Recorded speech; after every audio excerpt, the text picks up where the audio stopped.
in the Yeah, future. I think that definitely is a part of the work that we put in now, right? Is to see, because I don't said it before, I don't believe in taking the pressure completely off of children. I believe in minimizing it. I I like it. believe in it is our job to pave a path that is something that they can tread down with least resistance.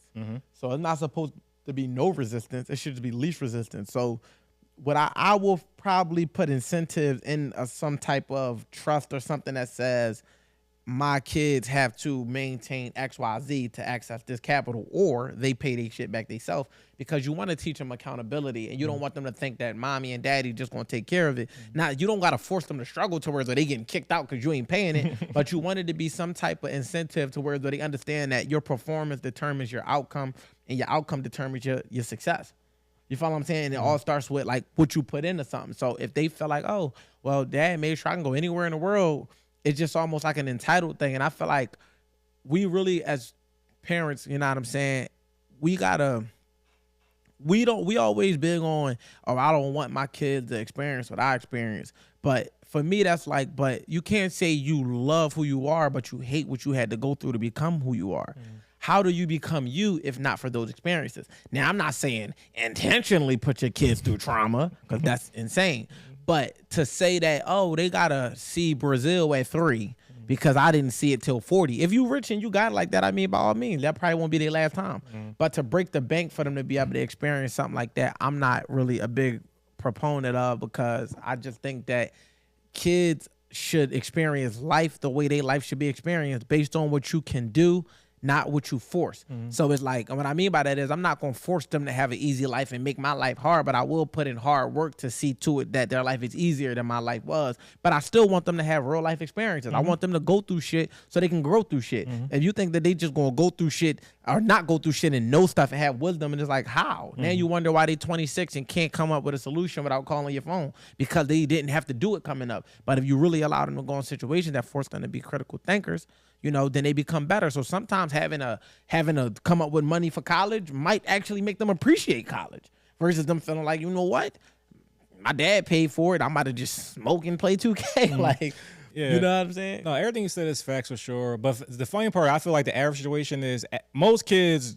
in that situation don't know what the fuck is going on, nor what the fuck to do, whatever. So it's like because even their parents, because clearly, I don't say clear, but a lot of times parents know what the fuck is going on. Parents that have their financials in place, they didn't plan properly. So when you get to that roadblock, it ain't like they anybody know what the fuck is going on. So I can't even blame the child for being like, oh, I can't go back to school. It's like, oh, y'all didn't know I wasn't gonna be able to go back to school. So it just be unfortunate on both sides, whatever. I believe there's something else. Oh, but to the point about not having like kids being entitled, I definitely agree with that as well. Where one thing I used to always irk me with my mom, where it's like she will always. So let's say, for instance, like say I used to always lose shit at school. Like, you know, a sweater, whatever. You lose the key, she act like y'all finna get the house broken exactly, today. Exactly. And like the thing, gonna know what door to hit. And the thing that I never understood was, you don't have to buy it again. Like, I don't see why you so mad. Like, I lost. Yes, I understand, like, responsibility. Yeah, for sure. Like, but how I envision this as a child. Like, whenever I had a kid in the future, it's like,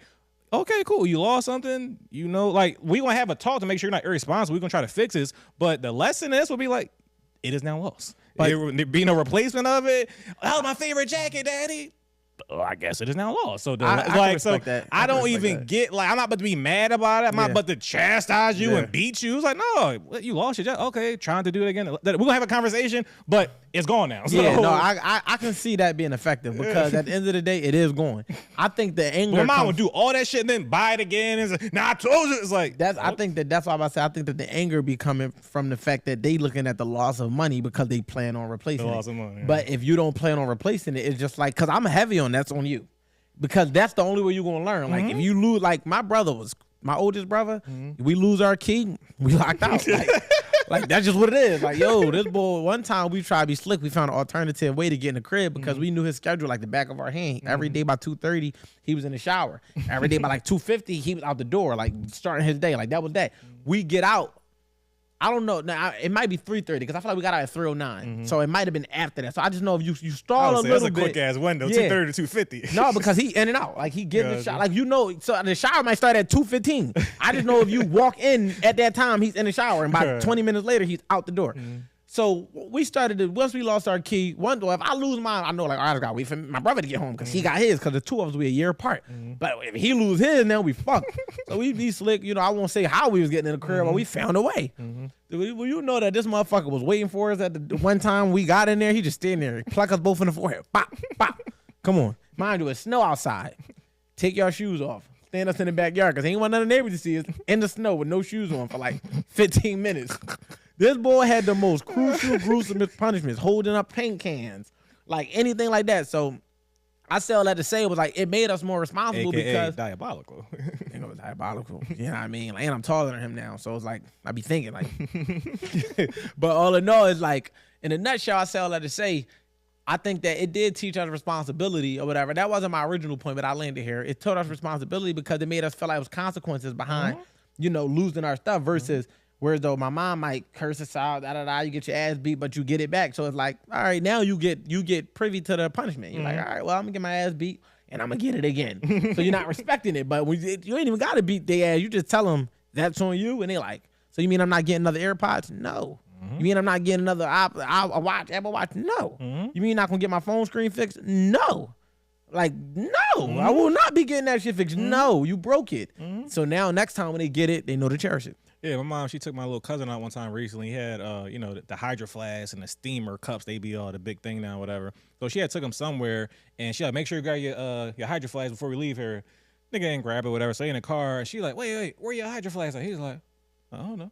So if that was me in that car, I'd be like, okay. I would have kept driving. Like, but she was like, oh my fucking God, now we gotta drive back around the corner and go through the park and look for it and this and that. I was like, and doing all that pissed her off even more, of course, naturally. And then he found it, and then he was like, okay, thanks for getting it for me. But I'm just like, he just would have lost a Hydro Flask. What the fuck is a Hydro? What is that? Like one of them, it's insulated cups. It keeps your water cool for 2 days, shit like that. Yeah, they like popping it out. If you don't care, I don't care. Why would I invest more energy? Exactly. If you don't care, I don't care. Yeah. Why would I invest more energy into caring about something that you clearly don't care about? That's a waste of my energy. Like, fuck that. I'm never going to double care. It's like, I barely care a little bit, but it's like, you don't care at all. Yeah. Or I'm not caring. No, like, this is your shit. Like, what Moms the fuck? love wasting energy, one, and love just over caring about dumbass shit. Like,